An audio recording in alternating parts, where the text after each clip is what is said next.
First, thank you very much, Matthias, for having me on ICE. And thank you to everyone who's tuned in and is listening in. I'm going to give a little bit of information about my process as a matte painter, and looking forward to sharing my information with you. So just a very quick bit and background about myself. My name is Yvonne Muinde. I've worked in the film and visual effects industry for over 25 years. Lucky to have been on several award-winning shows and movies. I've been matte painting supervisor and concept artist. For one very proud moment was in 2009. We won the VES for Avatar, for outstanding photoreal environment in a feature film, which was fantastic. I'm a member of the Academy of Motion Pictures, a member of the VES, and my background is as a fine artist, muralist, and illustrator. So that's where I started off. As Matthias mentioned earlier in the introduction, I'm based here in Nairobi, Kenya. We have a small studio here called Equator Arts, and we're in Nairobi and seeing where we can go with this. Okay. So just a little context of how I began into matte painting, or my trajectory into matte painting. I went to school here in Nairobi, graduated from high school, and started my fine art degree at Savannah College of Art and Design in Savannah, Georgia. My wish and my intention back in the day was actually to be a fine artist and never to touch the computer. So, and then after a year at Savannah at SCAD, I moved across to the Academy of Art College in San Francisco and completed my BFA in painting there. And then for the rest of my time, or my life until now, my education has continued through my work. So all the education and learning to get into visual effects and into matte painting has been through work. After completing my BFA in fine art, I did a lot of work for galleries in San Francisco. My focus is actually portraiture and social narrative paintings. So I was there for a while.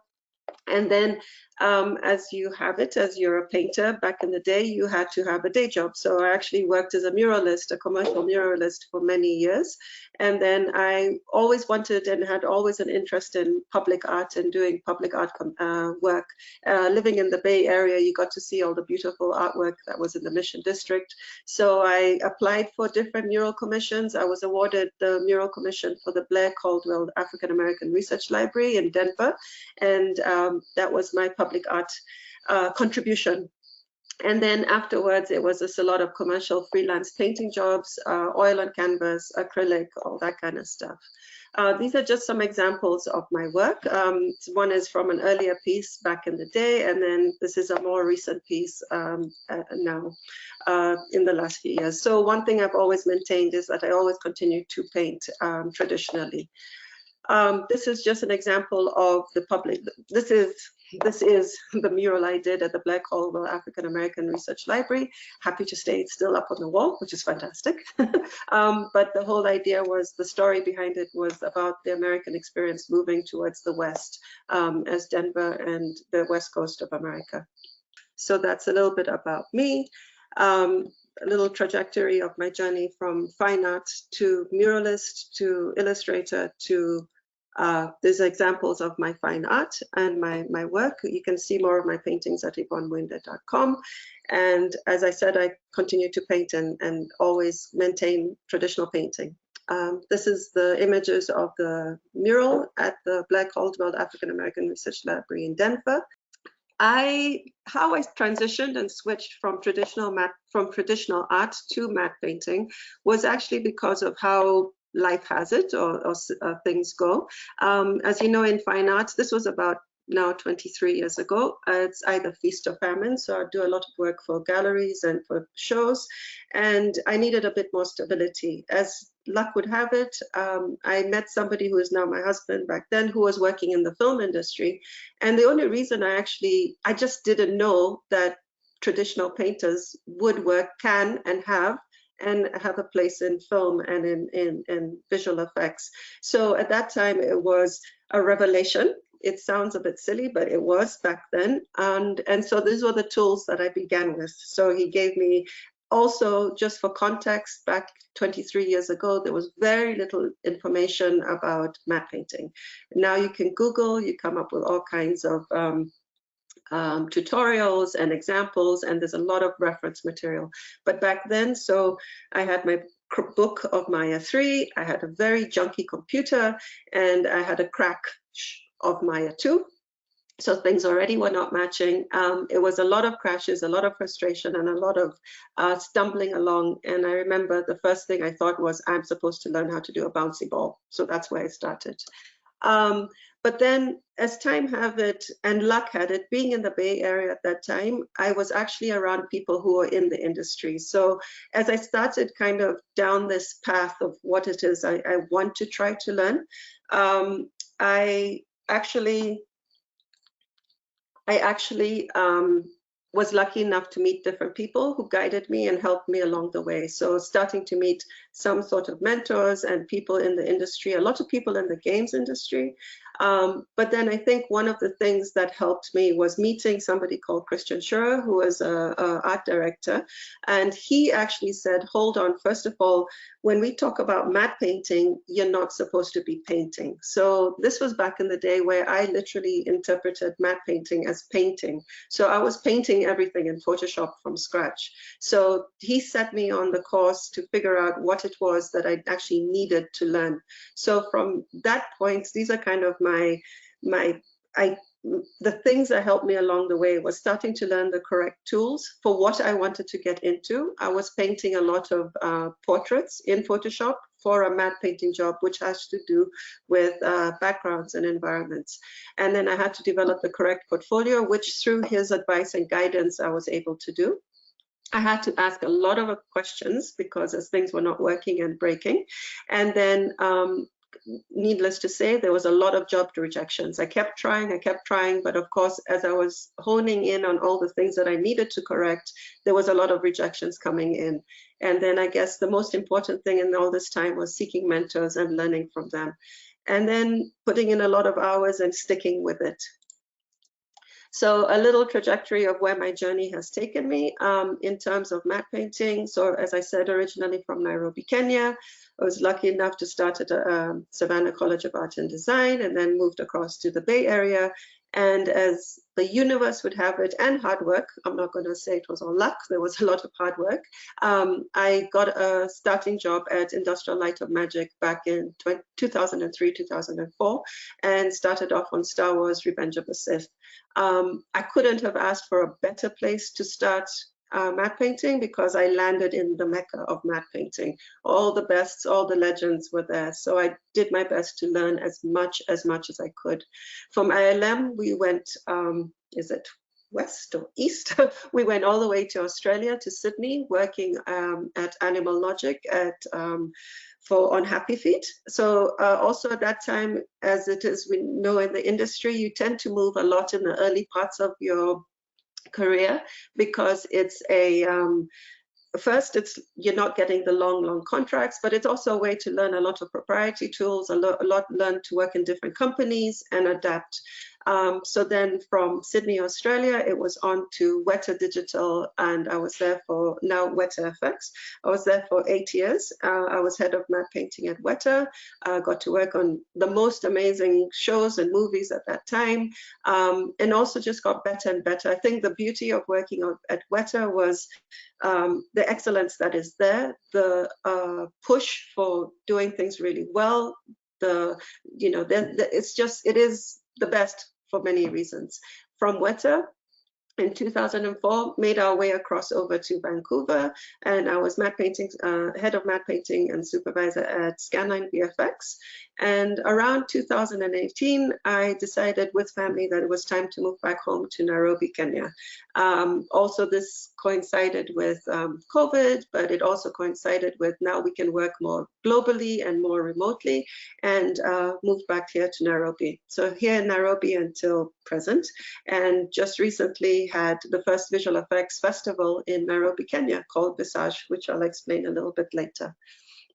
So some of my credit list and some of the work I've been fortunate to work on. These are a few of my favorites. My reel is quite extensive now because it's been many years, but these are some of the highlights along the way. So this is the first shot I'd like to start into now as we get into what is matte painting. Matthias, I will try to play it, or will you play it? Let's see if that plays smoothly. Is it playing smoothly? Yeah, I would say this is good enough. Yeah. Okay, so this is one of my favorite shots and one of my favorite matte paintings. This is for the shot I did for San Andreas, recreating the Hoover Dam. Pretty much all of it is digital. The landscape is matte painting. The dam, the water, of course, is a 3D element because of how the camera rotates around it. And it was part of a bigger sequence of when the dam breaks through the sequence and destroys the bridge and all this kind of stuff. But for me, this is one of my most proud matte paintings. I was pretty much left to run with the whole sequence, built it up, went through all the projections. I got a chance to go to the Hoover Dam to get the reference photography to build the scene. So I think what matte painting is working with the backgrounds, working with environments. We work in a 2.5D space, which I'll explain a little bit more as we go. So we're working within a 3D environment, but we're working with 2.5D projection tools to get that done. So I'll just forward here now. So a little bit about what the history and the beginning of matte painting. I won't stay too long onto this. This is stuff you can research and look further on the internet, but it started off as painting on glass by traditional painters who sat there, painted with a brush and paint onto glass, and then they use a method of projecting and filming through the glass. So it was an early way of compositing. Sometimes I do wish I was started in matte painting a bit earlier, so I could have been part of this period, because this appeals to me very much. To me, I see it as another form of murals. As I was thinking about it the other day, I'm so glad for my trajectory as a matte painter, because it seems my canvases are just getting bigger and bigger. And now with film, I get these big canvases to work with. Again, back in the day, as I said, there wasn't much information about matte painting. I bring this up because I think it's really important to know the history of how your discipline emerges or comes along, because it tells you a lot about what its place in the work, its the tools and the techniques and the thinking behind it. Not so much about the buttons we push, but how we think about it. So back when I was learning what matte painting was, this was my resource. This is all I had. So I read this from front to back. I still have it. And it just kind of opens up what matte painting is. And then now, as we transition into what are the tools that we use today, again, matte painting, the word painting is a little deceiving, because we technically are photo bashing and photo collaging, and we're painting with photographs. So that's our palette.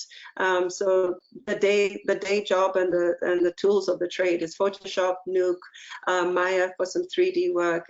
Now we have Unreal stepping into the space, and I think we're at a transition point where we have to understand how to use Unreal and matte painting and see how the two work together, and how we get to final pixel and photorealism. Again, you know, with matte painting, it should be invisible. We're working to a place of realism and in fact, nobody should know it's a matte painting. There should be no glory when people watch the show. Just a few different tools here. So what this is, I'll play it. If it's too steppy, we can play through Matthias's machine. But this is just an example of the different types of matte paintings. Again, this is something from my demo reel and another piece I'm very proud of. So this is considered a lock-off shot. What a lock-off shot is, it's a still frame, no camera move. Everything in the scene is photographic, matte painting collaged image. We're still working in a 3D space. This tower of the lighthouse is 3D, because you see we have movement, and so that came from the 3D department. The plate of the characters is from what was shot on set on green screen, and then this is the final matte painting. In terms of the water and the ocean, that was in my hands in the matte painter's space. I used a lot of photography of elements of an ocean and pretty much painted with the photography element, with the photographic moving element. I treat it as a piece of painting, as a brush. It's just moving. So that was from Aquaman, done at Scanline. So I'll move on to the next. So the next type of matte painting, a bit more involved. We have a bigger 2.5D projection paint scene. This was from Batman versus Superman. Again, this would have been the set piece that we received, the on-set piece. What is rebuilt and made is the city of Metropolis. So all of this is projected. From this line would have been all 3D extension. From the back and the city extending into the distance is matte painting. So this is now projected onto cards, onto 3D, in 3D space to give the sense of parallax. A lot of this work was done for sequences, so you have to think a bit further than thinking of this as a still image, locked off image. You had to build it to work in multiple views within reason of where it will break. Matte paintings break at a certain point. And then let us move on to the next one. So then we have a different type of task that you could be asked for as a matte painter. This was on Black Panther. I did a lot of the concept work on this, but the reason this is just a matte painting extension is because so much interaction happens in the foreground with the water. This would have been plate. So all of this work here is 3D. In the traditional sense of the 3D department, lighting, texturing, moving through the pipe. From this point on is matte painting and 2.5D projection. The reason being, at a certain point, rendering to infinity is very difficult and very expensive and will kill your machines, and it's not necessary. And the whole beauty of the 3D and the visual effects pipeline is we support each other. The 2.5D, 2D people support the 3D, and we see where the best tools come in at the best part of the shot. So, okay, so what are the things that are important for matte painting? To me, when we deal with matte paintings, we still can think about it as painting in the sense that we're dealing with mood and atmosphere. So one of the most important things when you work on matte painting is to define what kind of mood you're trying to illustrate or tell based on the script, based on the shot that you begin in, and then how are you going to do that with atmosphere? Because that's pretty much our tool to say, is it calm, is it angry, is it sad? Okay, so it's going to be a cloudy morning to signify a sadder moment. Is it going to be sad? So using these simple kind of human emotions, we'll use this to now tell the scene and break down the scene. So it's very important as a matte painter to be able to draw from your supervisors or from the brief what it needs to say as a shot, and then how you're going to materialize it in the shot. I always feel like, you know, everyone wants to know what's the formula, how do you do it? Matte painting is still one of those beautiful things that it's still up to a bit of artistic expression. It's still a little bit of space to be a painter, to be an artist. But this for me was a way to kind of evaluate or put down on a piece of paper the things that I consider important in the journey of realizing a matte painting. So if people know me, I stick on skies like there's no tomorrow. Sky, sky, sky is the beginning of everything. And then again, thinking, why is the sky important? It is because we as matte painters trying to find something that's photoreal, or to create something photoreal, we have to think in terms of camera, in terms of being a lens, in terms of film. So a lot happens with sky, which leads to the exposure of the shot. What is the quality of your reference that you're going to be using to paint? How are you going to work in the atmospherics to get the mood?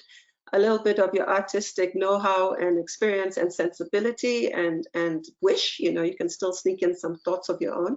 And then of course, time. When you're working in production, time is going to govern a lot of things. I love this example. This was when we were living in New Zealand. This was the view. New Zealand is stunning. You know, this is the view from the kitchen window. And pretty much I told myself every morning for a month, I was going to photograph. I left my camera by the window, photographed at the same time, you know, same position, not at the same time, but same position. And this is a perfect example to show what the sky does to the mood, the atmosphere, and the emotion of the shot. So I feel everything that is driven from a matte painting is driven from the sky. And then, of course, when we speak about exposure, again, coming back to the sky, but you know, you find a lot of the times in movies and shows that, you know, you want these epic shots, and the beauty of being a matte painter, you can get those epic shots and you get those opening shots, and a lot is driven by, is it backlit, is it front lit, is it side lit? You have to pay attention to the condition of the day, of the position of the sun, to be able to pull off what is being asked for. A lot of the times, most directors want it to be backlit, which leads into its own challenges, because backlit gives very dark values in the foreground, but in digital, we don't want so many dark values. So anyway, keep looking at the sky. It's the beginning to be a matte painter. And then I think something that's really important in today's day is talking about reference. You know, we pick out a lot of images because we like them, we enjoy them, they're beautiful. But to be honest, sometimes those images are terrible for actually working into a matte painting shot. So just some examples when you're actually sourcing reference and looking for reference, that can be a bit of a guide and be a bit of keep in mind, you keep it at the forefront of your mind as you start to look at images. You know, is your image grainy? Is your image blurry? Are the values burnt out? Meaning, is there any, has it lost all, detail because of the exposure of how it was shot? JPEG artifacts, these nasty edges. iPhone photographs are horrific for those edge details. And then the atmospherics, how much of that atmosphere is baked into the photograph. One of the main reasons we don't want atmosphere baked in is because when you work in production, you, the comper and you will add those elements later as you go down the pipe to finish the shot. So just an example where when we work in matte painting, because we're building a 2D image into a 2.5D image into a 3D space, we start to layer elements and to mix elements into the shot. So it's really, really important to learn how to extract elements correctly. I think probably now in the day of, now as we are entering this AI space and Photoshop, I saw they can extract. It's quite wonderful that you can have tools now to extract elements, but I think it's really important to know why and whether it is a good extraction. So you can use the tool to make it faster, but please pay attention to, is it actually doing it correctly? Is it giving you soft edges, hard edges? Clouds need to have this nice softness to them. There's nothing more painful than watching a matte painting or a scene where the plane is flying through this cloudscape and you see these cutout looking poofy clouds that look terrible. So again, using the tools that we have now is fantastic, but again, know why. It's always important to know why and context. And then using atmosphere, again, getting very good at extracting, using a lot of the times, because we want the paintings to look real and alive, you want your elements to be moving. So this is another space where you start collecting libraries of different kind of moving elements. And then, of course, it comes down to emotional. And most of the time, and the beauty about being a matte painter, you do get establishing shots and pivotal moments in the show where you can get a lock off camera that is actually has a point to the story. You're adding your value to this pipeline of storytelling. So, trust your basics, learn the basics of telling good images with your artistic skill. And then, of course, we come to this ever looming thing of time, especially time in production. You have your budgets, you have your timelines, you have your, and then a lot of the times with matte painting, because it is seen as a cheaper, easier way of doing things, you tend to get pieces maybe as 911s at the last minute at the end of the show. So it lends itself both to getting things done, getting shots out fast and well, but also can also be quite difficult because of the time that you're given to finish the work and still make it look very photoreal. All right, so a little bit, I'm just going to show you guys a little bit about my process and my method of painting. Everybody works differently. Everyone does their work in different ways, but this is kind of what I've come up with and works for me. So I guess a little bit, I'll start off with the starting point and some of the rules of keep this in mind as you work.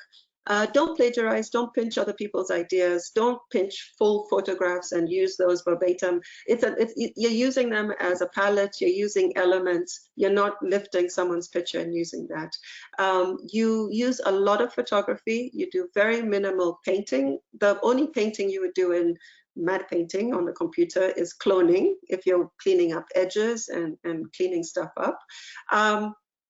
Please use high resolution reference. Granted, nowadays you have 4K and shows are also will send you plates that are 4K, 5K, 6K, high resolution. So you cannot be using little JPEGs that you found on the side.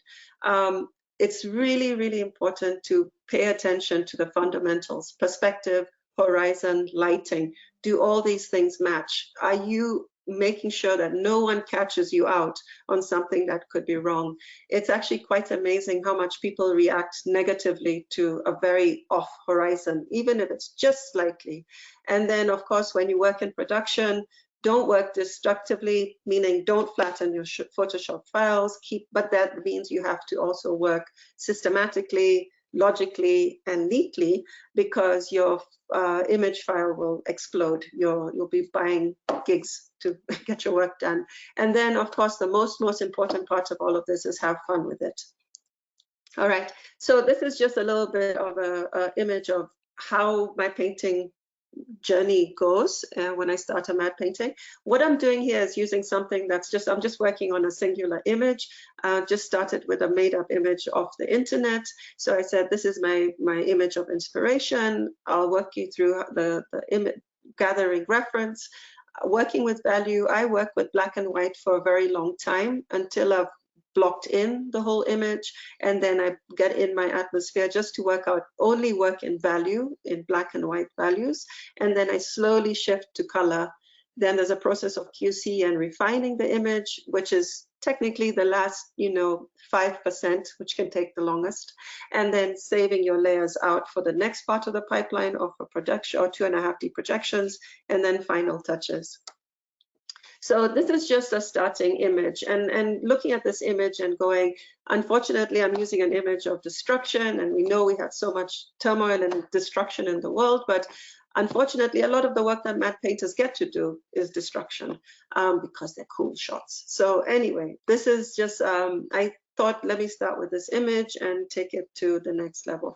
Why did I pick this image? It has a nice 1-point perspective.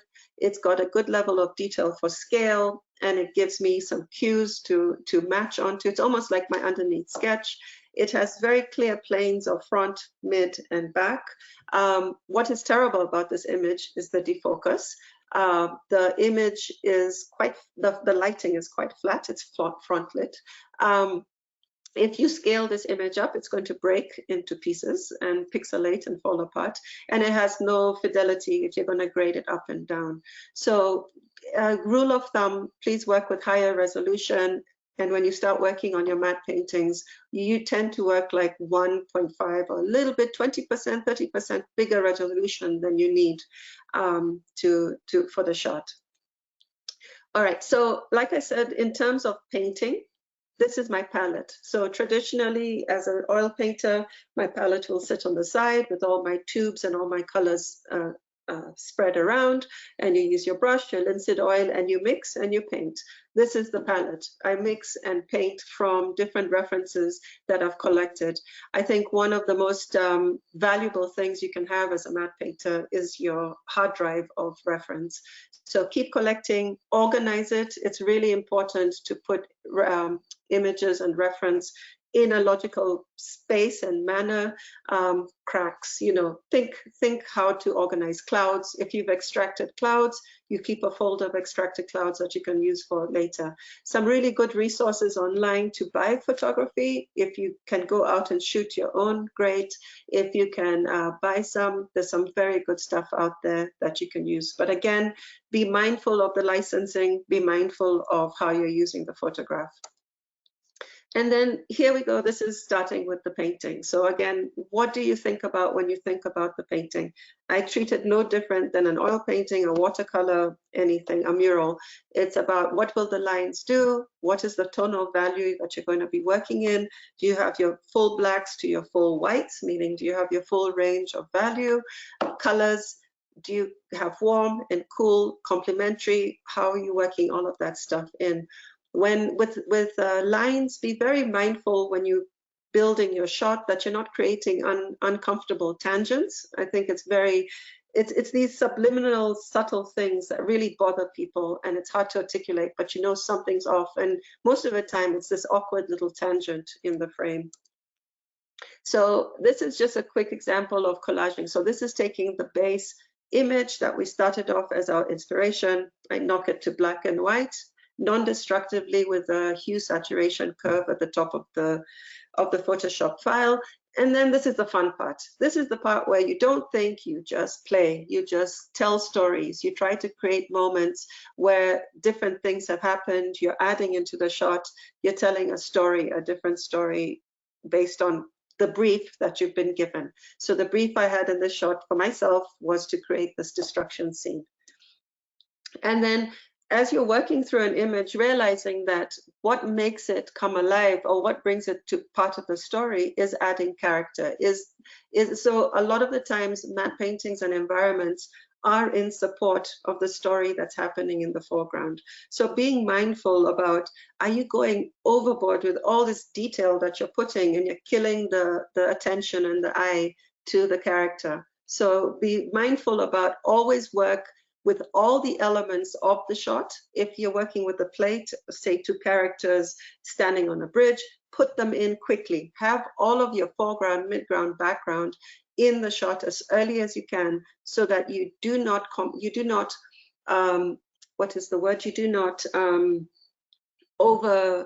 drown the story and the scene. And sometimes, a lot of the times, less is actually more. So it's tempting in digital to go overboard with detail, but keep going back and referencing what is the point of the story.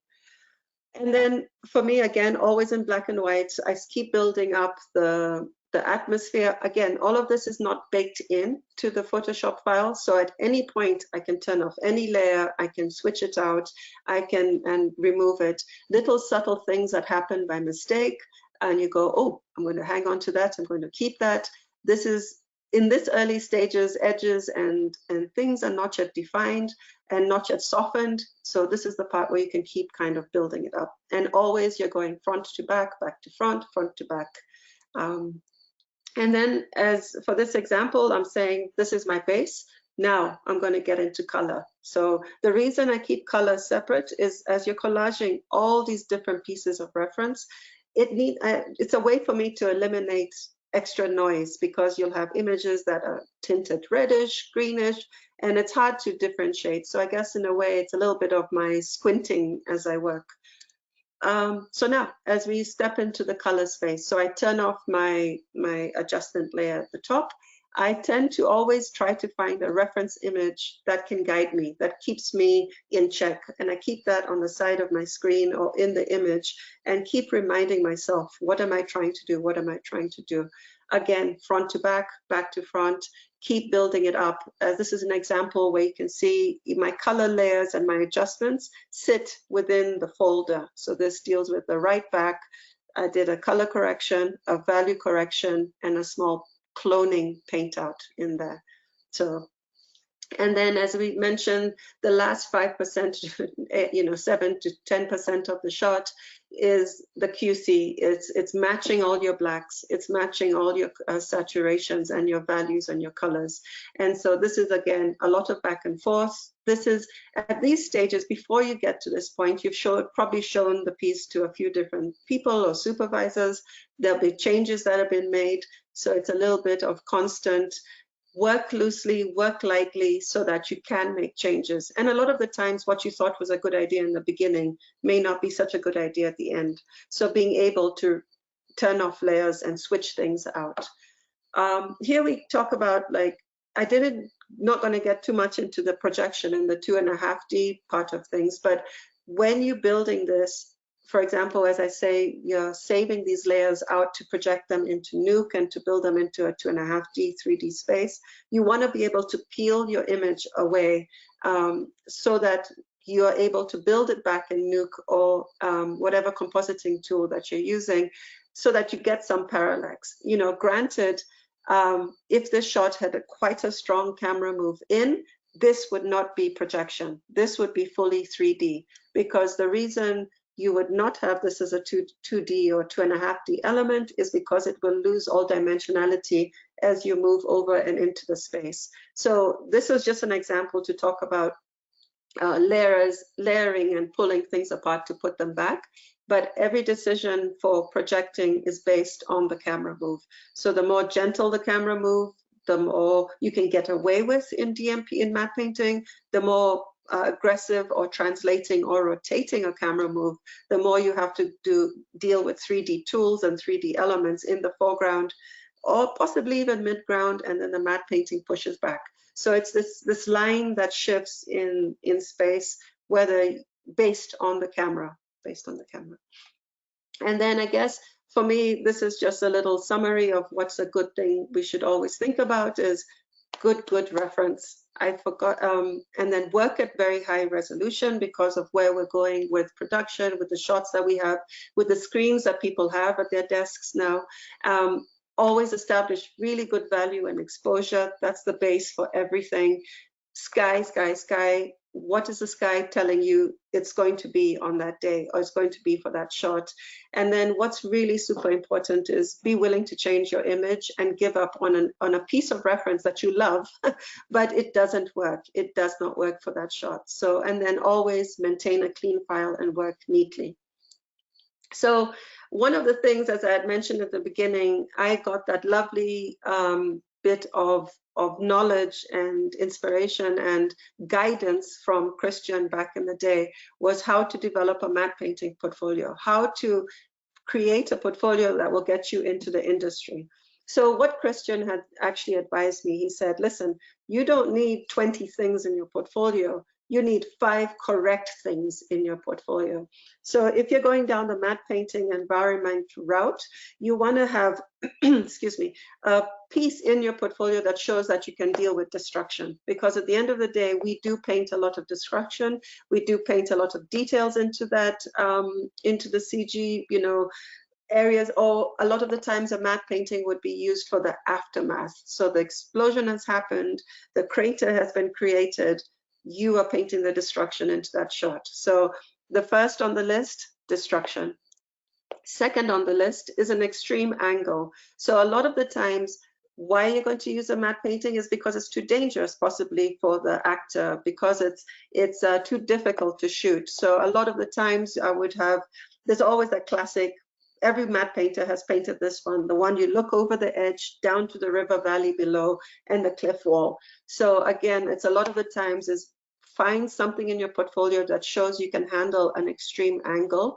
It's actually quite difficult because you're not going to find photography that supports it. You're going to have to create a scene and a setup that will explain this cliff wall went down for 300 meters down to this riverbed. So you'll see things like stuff like that in Fast and Furious and those kind of movies where, you know, stuff needs to jump and fly over things. So again, second one is an extreme angle.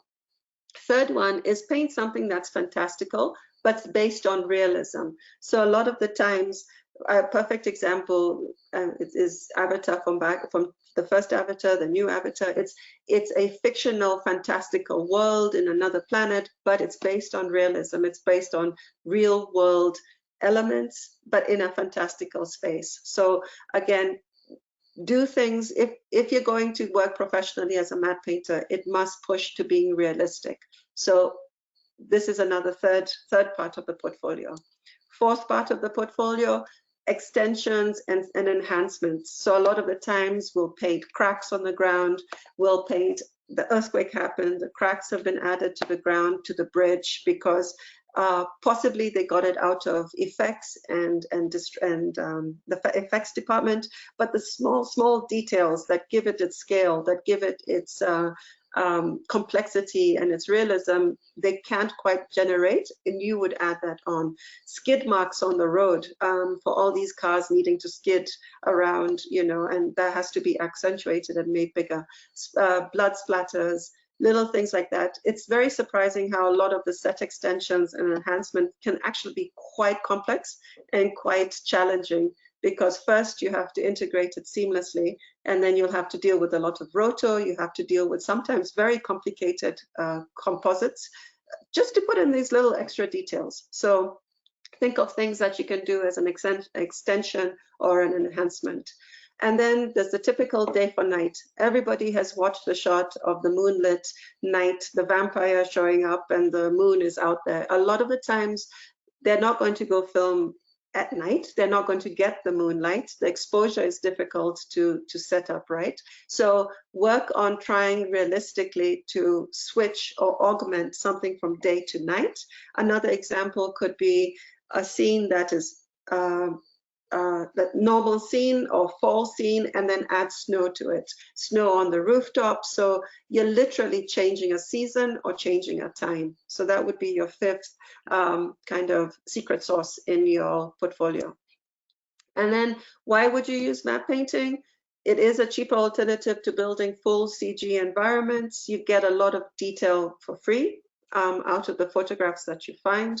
You can get a lot of realism from it if it's integrated well and it's worked in well. If you're working with shots that don't have big, huge camera moves, it's a really good, faster way to get things done, and it has a faster turnaround. But you have to give a matte painting as much respect and appreciation as anything else, because when it looks wrong, it looks very wrong. And then just a little bit about what we just experienced here in Nairobi. Matthias, organizer of ICE, was one of our fantastic speakers at Visage. Visage was our first visual effects creative conference in Nairobi, and we're hoping to share some of the knowledge. I'm hoping, and with the team, we're hoping to share some of the knowledge we've had of being in the industry and working out there in the world, and coming and sharing this knowledge here with budding visual effects artists in Nairobi. So thank you to Matthias for coming. We had a stellar lineup of people. We had Andrew Roberts from The Creator, VFX Soup, Chris White from Weta Digital, Lyndon. I mean, the talent was fantastic, and we were super honored to have them in Nairobi. Alan Henry, who is a cocaine bear. So we tried to cover the whole gamut of what the visual effects pipeline is, with also our local Kenyan directors. And we mixed the best from out and the best from in, and we had a fantastic weekend. So that's a little bit about me. It's a little bit about matte paintings, a little bit about Visage. So thank you. Oh, it's amazing. Thank you so much, Yvonne, for this presentation. It's I just thought about the second career for myself to do more painting and sketching and all of those super creative things. I love it. Many years back I did some matte painting classes. Actually, that was 2008, and I loved it. I loved it. It's very satisfying. It's a very rewarding space in visual effects, I think, and it's still a space. I think it's still there. I don't think we're going to go away anytime soon. But I think it's one of the most, what I love about matte painting in production is you can still get a white canvas and you can still be asked for your input, and I think that's a beautiful place to be. But it also pushes you to learn the 3D aspect, the front of the pipe, the end of the pipe, because again, like we keep iterating, it's a collaborative effort and you don't exist in this island. So I love the fact that matte painting is this, it's art and science, and it's a lovely place to meet in the middle. Yeah. There's a question from Mike, but there's one thing that I just want to ask right at the beginning. So you mentioned the 911s. So that's basically kind of the emergency situation where matte painting can come in and basically save the day. Can you give us a little bit of an, let's say, like a measure of how much work goes, let's say, down the drain, and then that you can come in and solve? Kind of what can the extent of the of the damage be, and how many artist days, for example, can be lost and going into a shot? And then if you come in, how much take would it take you to basically fix it? Just to understand the magnitude of responsibility that lay on your shoulders. Without naming names and direct situations, I think it's a lot of pressure. I've been under that space a lot, and it does tax you. It's I think what's always disappointing is the expectation is an example. The CG pipe or the CG department is given 3 months to get out these sequences, to get out this world from beginning to end, because a lot of the times there's this ambition that we will render from the front to the back because CG is better, it's calculated, it's the machine is telling us what to do. So a lot of time is iterated, is wasted. The whole pipe is kind of churned as we sit waiting patiently, knowing it's coming. And I think a lot of the times it comes also down to the idea of not using and trusting concept art earlier as well. So there's a lot of iteration in the CG end of it. Some of the shots are very complex, and a lot of the time, you wonder why they need to render and build the world to infinity when literally the shot is 2 seconds, and it's a lot of this kind of stuff. And so it does sound great if you could hit render and produce all of this stuff. What usually happens is, so for example, the sequence may have had 2 months of development, 3 months, and then literally you get a week to solve every problem and fix it. And so it does have a lot of stress, because now the expectation is, and the last memory is, if you make it look bad, or matte painting failed. So it can be very, there were a lot of spaces where things, I don't know if it's changed, but it's a lot of spaces where 3D versus 2D, the 3D is going to be better. And so the 2D comes in and fixes it, and then you walk around going, I fixed it. So, there's this, we have to check egos at all stages of this exercise. But I think the question, it's hard to tell you man hours, it's hard to tell you. All I know is you turn into being able to produce something with ease and with enjoyment, to turning around something really fast, a very high level, with a lot of overtime and a lot of late nights. So the pressure literally compresses on you with the same expectation that you should get it done. And here you have to rely on your quick thinking, your quick correcting, your quick solving of the problem. A lot of the times, as with any department, with any artistic journey, it goes from like start, development, it falls sometimes, you miss, you get it back. You have to be allowed this little bit of a trajectory, but now it's like, no, be done, get it out. So, and then it becomes human versus machine, or this part of the pipe versus this. So but then when you also do get used to working in that environment, it can be quite exhilarating in its own way. You go, oh, you're working under pressure. But I did find it wears you out, and it wears you down quite a bit. But It happens more than we know. It happens a lot of the time.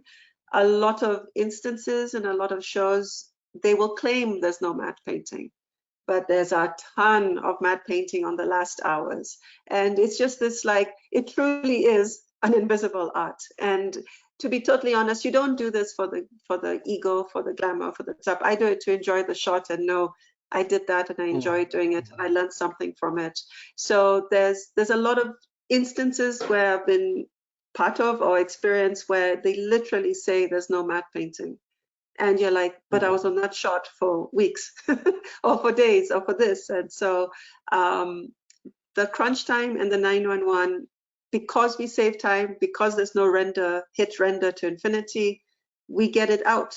You know, sometimes the farms are overloaded, and it's quite logical to think that by the end of production, you've gone to 200 shots need to get out, and suddenly the pipe, the render farm, everything is being hammered. Of course, it's not going to render. Of course. Yeah. So in another scenario, if that sequence was out of this, you know, time, yes, it would render. So it needs to, visual effects needs to be more about this collaborative, the best tool for the best section. And it comes down to having sometimes really great VFX soups who acknowledge that, who bring you on early enough so you can be part of the process. I always sometimes joke around that we're the stepchildren of the industry, and we're forgotten in the basement until needed, and then, you know, put back in until further notice. But we're there. We're all over the place. We're in everything. I'm just curious. Secondary question on that. Would you say you get more used to these things with more experience? Mm-hmm. I would assume a little bit, but in general, your statement from before, I found it really curious and completely like admirable. And your statement was you're trying to not to go for the fame, just to enjoy kind of the work on the shot, to take yourself out of the equation, your personal, let's say, your personality, your ego. How can I learn this? What are there things to specifically to do this, to have this, to be this humble, just because it's a fantastic, let's say, also protection mechanism, but I think that's something that either is naturally given to you or there's something you can do to actively learn it. Yeah, I think, you know, I always use this is actually from my husband Philip. We always talk about it, and we always say, speak through your work.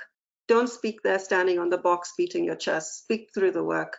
So if you're lucky enough to work on a shot, like for me, the San Andreas opening shot, I'm proud of it. I'm really proud of that shot. And that's good. That's good for me. I've been lucky enough in my career to get these shots where I go, that's good for me. I learned so much on this one. I enjoyed that one. I have something I'm proud of. I have something I can put in my portfolio. I can't lie. I'll stand in the corner and beat my chest a little bit and go, yeah, I did that, and I liked it. But I mean, it's you cannot chase the medals, and you cannot chase the you know, there's only going to be one winner. If you know, like if you take the VES awards or these kind of things, you don't do the work to chase a VES award. You know, like if you're lucky enough to get on that stage and get one, fantastic. You know, I think I've kind of given up with that because matte painting is not a category anymore.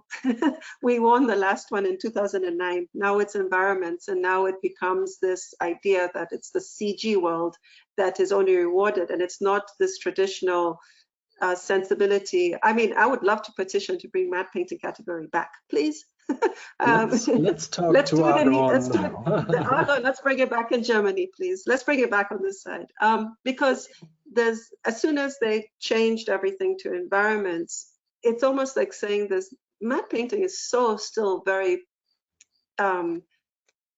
important. It's part of it. It's, you know, actually I was thinking about it for VES. There's no concept art award, yet that can be sometimes the start of all of these beautiful shots. I was just that popped into my head just now. But I think in terms of, you get it through experience. To answer your question, Matthias, it's through time, it's through experience. It's being lucky enough to have a few of them, those in your portfolio that you can lean on, that you can be proud of. Granted, it's always fantastic to be acknowledged by your peers. It's 100%, but it should not be how we validate why we do what we do. I think I can say this now later in my life. I probably did not think like this, you know, 15, 20 years ago, or 10 years ago. I was chasing the golden statue, you know, but I think this comes with time. It comes with time. Nice. So I still have some hope. You still have some hope. Right. All right, so let's do one more question. It's actually coming from Mike. So has travel and the exposure to different cultures impacted your art style? And to what extent are you typically allowed to bring your artistic talent into the matte painting? Okay. I think definitely exposure does a lot for you. I think it's being lucky enough to live in Australia, New Zealand, the States, Canada. It has opened my horizons. It's opened my understanding of different forms of art, different types of art, different genres, the museums, the galleries, all of that stuff. I think definitely. I think culturally, you know, working in those spaces has helped me understand how to communicate to, you know, you're working with soups who are from Canada, you're working with a soup from America, and you're learning to understand what their brief is, how their delivery is. And so it definitely, exposure to location makes a big difference. And it's something you can always lean on and draw on. I think the other part was, it was about, sorry, I lost my train of thought there. Yeah. I was interrupted. The other one was kind of, to what extent are you typically allowed to bring your artistic talent into the matte painting? By the way, just for those that don't know what a soup is, it's a short form of the supervisor. Some people also say supervisor. We're coining that one. That was like an inside joke. Yes. No, I think what of your own self are you able to bring in? To be totally honest, I try and bring all of myself into it. I mean, I follow the brief. I don't, if they say, you know, it's X mountain ranges in the background, I don't go and put in my own random mountain ranges in there, but I try to sit there with the painting and tell my own story to help their story, if that makes any sense. I try to be deliberate with the beauty of, at a certain point, if you've been doing this long enough, you're let loose a little bit. So I'll sit there and add stuff that was not really asked for. You know, like you can add different pieces, different reference photographs that you use, you can draw inspiration from. The beauty is no one's going to tell you what reference to use. So there is your choice to go, I'll put a little meadow here, I'll put a little stream here, so long it doesn't break the story or the context of what was being, or if, for example, there was concept art that you were following, you don't kind of go on a rogue tangent. You know, like when we worked on The Hobbit, Alan Lee and John Howe had these beautiful concepts that were part of the story, that told the story. So if there was a canopy to be put there, you put the canopy, you put the river, you put things as designed, but you could do little things, you know, like eyeline, you can add a little touch here, a little touch here. So I would own it as my work and my input into it, but always do remember it's work for hire, it's work for production. You work within this confined where you still keep you in this journey. So I think, you know, someone told me, ask for forgiveness, not permission.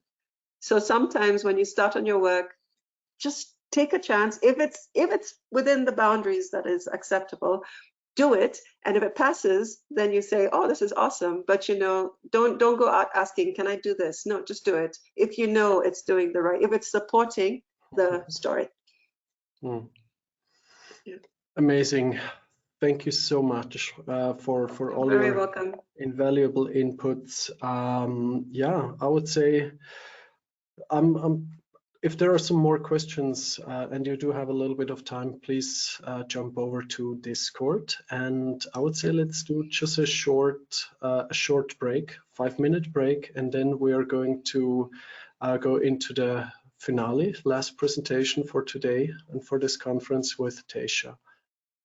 All right, let's do a Thank you, quick Matthias. break. You're Bye-bye. welcome. Thank you so much, Yvonne. Okay.